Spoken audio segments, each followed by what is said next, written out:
Can you stand behind this camera?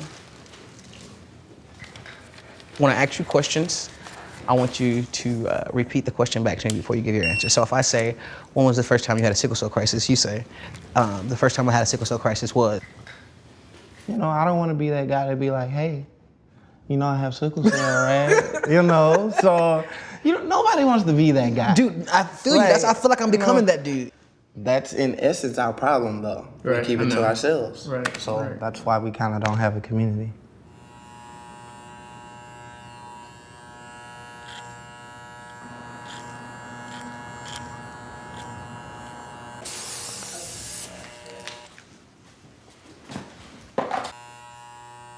Well, I'm getting my haircut because I want to be interviewing some sickle cell patients for my documentary. So I'll be on camera. So yes, I'm nervous. I hope will be used as, you know, sort of an educational tool, kind of exposing the day-to-day challenges of living with sickle cell. This is my first time producing a film. Initially, I wanted to be an actor. I went to a high school for performing arts and majored in theater there and studied drama in undergrad. I got cast into a main stage production at a local theater here, a leading role, and right before the show opened, I had a crisis. A crisis is what happens when you have a sickle cell flare-up. It definitely changed my mind about what was feasible for me. Sickle cell anemia is a genetic disorder of the red blood cells, so it's passed on from parents to child. It causes instead of the red blood cells being, you know, shaped round, they're shaped like a crescent or a sickle. And because they don't carry oxygen well, they clump together in veins and arteries and cause pain episodes. It's like having glass in your veins. And every time your heart beats, the glass moves a little bit and cuts. So every day, I'm gonna feel some pain. When I wake up in the morning especially, and when I go to sleep at night especially.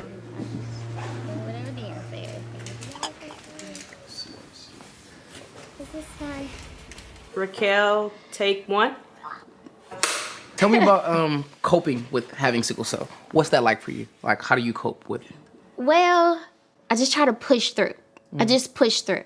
Because if you wake up and feel pain every single day like we do, you can't just call and, I'm not coming to work today.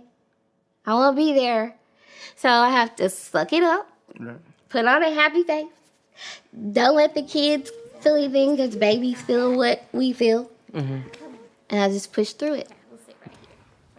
I'm 29 now. I was told that a life expectancy for a person with my type of sickle cell is 25.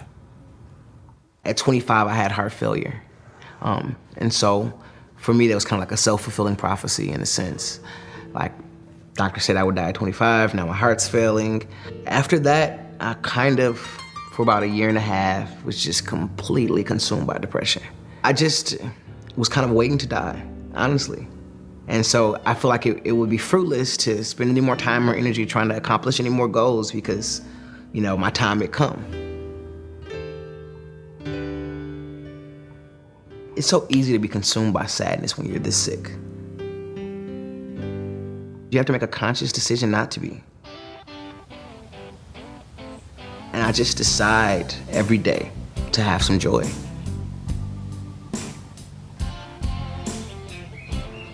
Keeping those stress triggers to a minimum. You need to hydrate, take your meds, work out, and eating a healthy diet.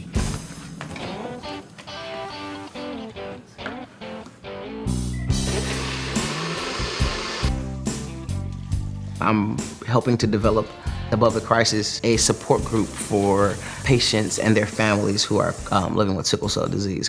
I just want to contribute something meaningful to society. Okay. And now, with Above the Crisis, I have a reason to live, really. Go over with me what you have from our last meeting. So we did education, advocacy, outreach, and wellness, and a revision of the mission and the vision. So whatever she doesn't have for that event, we need a list of that stuff. When we have our meeting, I try and cook something at home, take it over to the conference room. I like to do this for my board because it gives me the opportunity to show them how much I appreciate what they do for the organization. Thank you.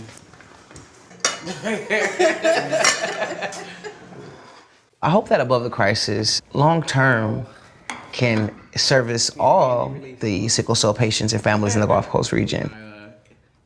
We want to provide that network of patients, families, and healthcare providers to build the community. As y'all know, we're making a documentary. We're about a little more than 50% of the way done filming with patients. Tomorrow we're going to film our first healthcare provider, Dr. Janasia. We've got both cameras, right? Yeah. Okay, perfect. Development, okay. Sure. Okay. So let's go ahead and roll all our cameras, please. All right, Dr. Janasia, interview take one, marker. What would you say is the biggest need for the sickle cell community? I think the primary need is to band together.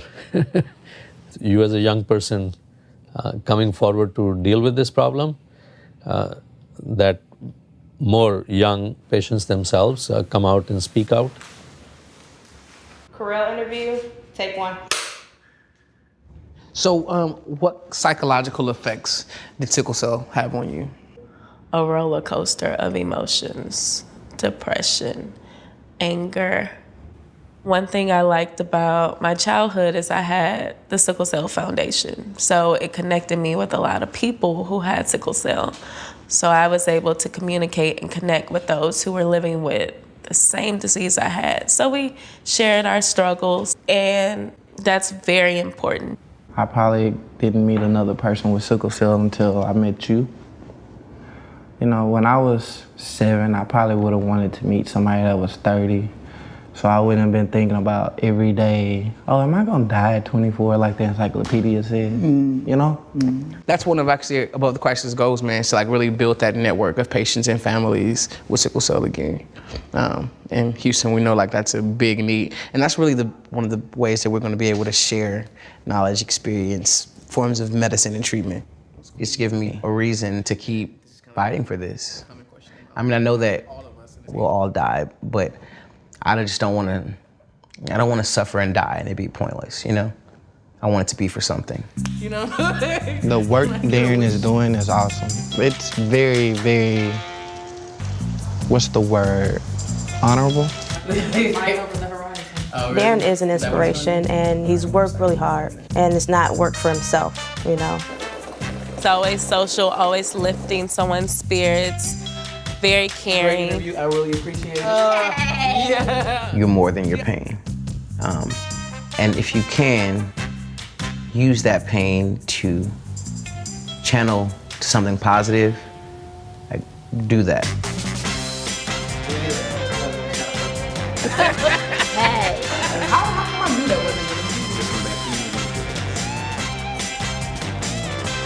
Oh, yeah.